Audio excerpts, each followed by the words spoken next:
Welcome back to some new r/malicious compliance stories, where people comply to the letter, but not the spirit of a request. I hope you had a great day. The first story is called Just a Bartender. This happened about 10 years ago. I had been working in catering and hospitality, managing pubs, for about 10 years at that stage. The catering company I worked for had come up short-staffed for a smallish festival they were putting on, probably maximum 200 people, at a venue they controlled. I was in a different division, but was asked to help out on the bar and the bump in and out. Easy enough, and the music was looking pretty good, so I agreed. It was in the middle of spring. The weather had not yet been really warm, so we were expecting decent numbers, but nothing special. Bringing in the bar was easy enough. The venue was massive and easily able to accommodate the truck, etc. Having a single mobile bar with just one tap tree was probably on the light side, but I figured the venue manager knew what he was doing, so I introduced myself to him and got to work. I unloaded and brought all the gear and beverages in, and made a couple of attempts to discuss how we'd set up the service area. Each time was shut down with progressively more aggressive language, until he finally told me, "I've run dozens of functions in this venue. I think I know how to set it up. We really only asked for a bartender." Okay, no problem, I thought. I didn't mention to him that it had been me who had picked up the truck from the warehouse, collected the bar and 10 kegs from our supplier, as well as the other beverage package, and delivered it to him. Or that I was the only one able to bump it all out at the end of the evening. So I just agreed with whatever he said and set everything up the way he wanted.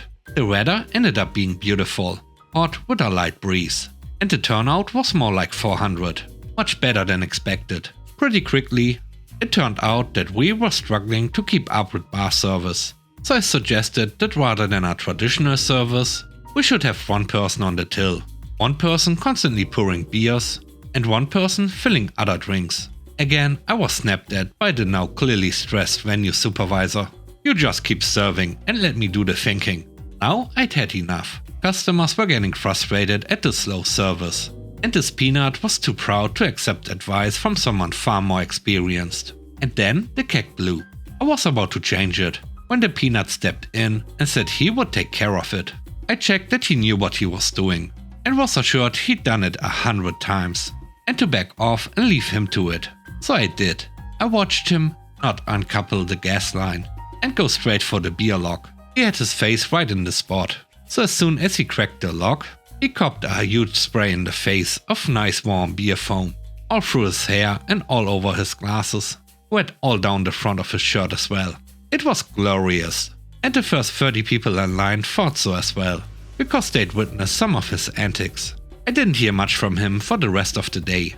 He asked me to change the kegs when needed, and pretty much stayed away from the service area. We streamlined things as well. And although it didn't end up a success as far as customer satisfaction, it was not the disaster that was brewing.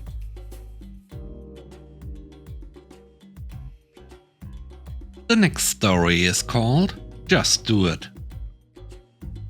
About 30 years ago, I was an admin and facilities manager of a Royal Mail sorting office. One day, every one of the liquid soap dispensers in the toilet was empty. So I found a passing cleaner and told him, "Not my job, that's the night cleaner's job to fill them up.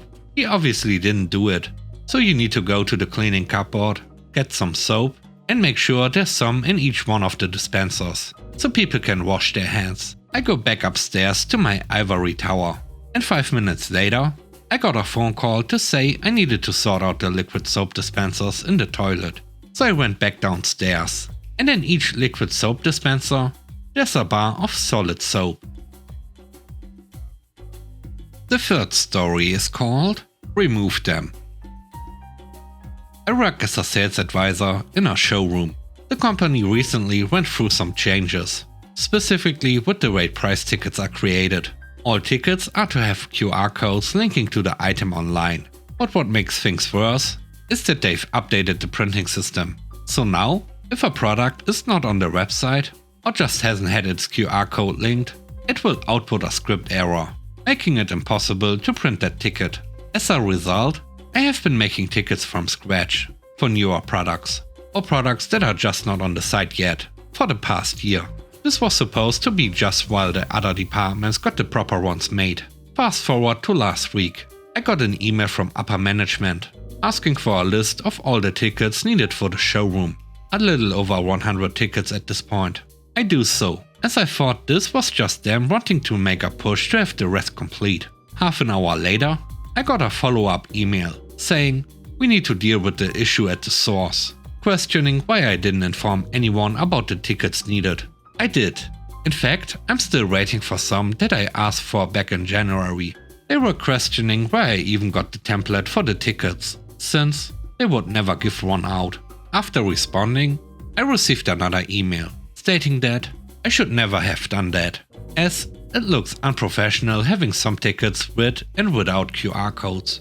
The email ended by saying that I'm never to do this again, and that I'm to take the ones that I made down now and put the proper ones up. This was further reiterated in a meeting between my manager and upper management. He let me know afterward. What would you look at that? The proper price tickets still aren't made yet, and I'm on holiday for a few days. Better take them down anyway. I wouldn't want to get in trouble for having anything unprofessional up after all. After the holiday, I walked back in. Everyone was in panic, since nobody could remember the names and specs of the new ranges, and no one could find the tickets I removed. They were in my locker, and I took the keys with me so no one could access it. Coworkers started asking me what happened to the tickets, and if I could put them back up. I stated that it was upper management's decision, and that there was nothing I could do without their approval. Fast forward to the final couple of hours of the workday. I received a lovely email apologizing for their curt reaction in the prior email, walking back on what they had said, and asking me to put the tickets back up until the new ones are created. I was also offered a second man to the e-commerce department to help fix some of the data errors on the website. Apparently, this was due to my co-workers sending complaints to the owner about what had happened, and the owner then pressuring upper management to sort out the situation before it escalated.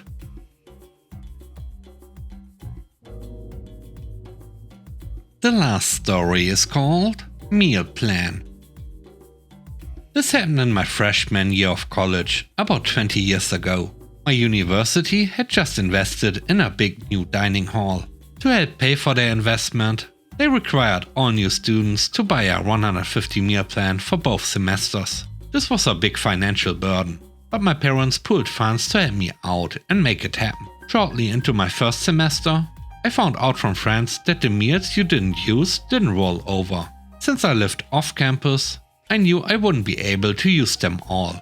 Heading into November, I realized I would end up with 60 to 75 meals left over. I complained about this a lot to family and friends, because it seemed like such a waste. In comes the plan. My freshman year of college was also my cousin's senior year, and we hung out pretty often. He was a prankster. One night, while we were drinking, he says, "What if you brought a bunch of homeless people to use up your meals? How much would that set off those jerks?" We laughed all night, but the more I thought about the idea, the more I really started to like it. We talked all weekend about it and hatched a plan. On Monday morning, we went down to the local Salvation Army around the corner. We told the lady at the desk that I would like to feed people in need with my meal plan. She was hesitant at first, but said she was working with people that this would be a huge blessing to, especially during the holiday season. She helped me organize 2 days the following week, where around 30 people would meet me to eat at the dining hall. I would wear a certain hat so they could find me, and we would go eat. The day finally arrived, and all kinds of people were there. There were homeless people in tattered clothes. There were families with kids that seemed excited to eat out. There was even one family that seemed embarrassed to take a handout. But I made an effort to talk to everybody and make them feel welcome. At noon, we headed into the dining hall. I walked up to the lady at the entrance and said, "These people are with me. They are my friends. I would like to swipe them in." She looked confused, but reluctantly said okay. To say we got every reaction humanly possible would be an understatement. There were staff that were obviously annoyed with the influx of diners. There were students that were laughing. There were students that were giving me the silent clap. There were snobbish faculty members that seemed to be disgusted at the type of people coming into the dining hall. I didn't care at all. Eventually, a head staff member came up and said they knew what I was doing, and they didn't like it. I said, "These are my friends eating with me. I paid for these meals. Am I doing anything wrong?" She was stumped. The next day, the same situation happened with the same reactions. It seemed that I had caused quite a stir on campus, and it just so happened that the university president was eating there that day. She came up to me and said, even though she would ask, did I not tell my friends to do the same thing with their meals? As the staff couldn't handle the influx of diners, she was proud that her students had the heart to do something for others like that. The following semester, I did the exact same thing.